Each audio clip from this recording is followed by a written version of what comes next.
کرو، ہم انشاءاللہ العزیز اپنا مضبوط تعلق ان مدارس کے ساتھ جوڑیں گے، اہل مدارس کے ساتھ اپنا مضبوط تعلق بنا کے باطل کے چہرے پہ تھپڑ ماریں گے۔ خدا کی قسم یہ مدارس، اہل مدارس میرے لیے، آپ کے لیے، میری آپ کی نسلوں کے لیے بہت بڑے محسن ہیں۔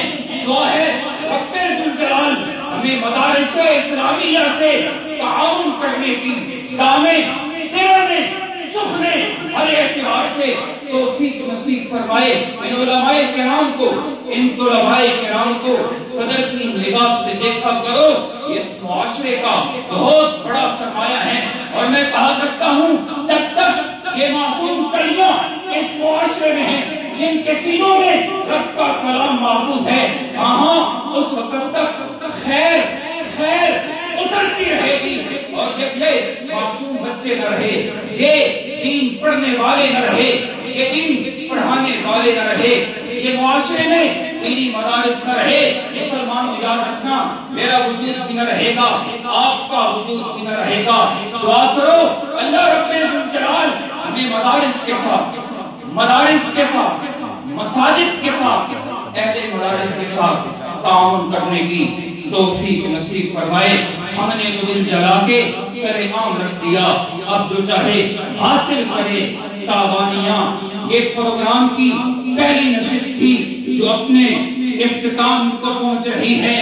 اس کے بعد پروگرام کی تفصیل یہ ہے کہ اب انشاءاللہ العزیز نماز عشاء ادا کی جائے گی، اور نماز عشاء کے بعد ہمارے صرف 3 بچے باقی ہیں جنہوں نے انشاءاللہ تقریریں فرمانی ہیں، اور اس کے بعد حضرت مولانا عطاء الحق قلبی صاحب دامت برکاتہم العالیہ خطاب فرمائیں گے، اور اس کے بعد ہمارے اس ادارے کے بانی معتمم حضرت مولانا نور الحق صاحب دامت برکاتہم وہ اختتامی کلمات اور دعا سے نوازیں گے، اور اس کے بعد انشاءاللہ العزیز اختتامی دعا ہوگی۔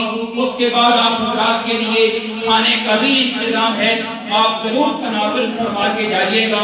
اب تمام حضرات کی خدمت میں انتہائی ادب سے ملتمس ہوں کہ مسجد کے وقار اور تقدس کا خیال کرتے ہوئے جنہوں نے وضو نہیں فرمایا وہ جلدی سے وضو فرما لیں۔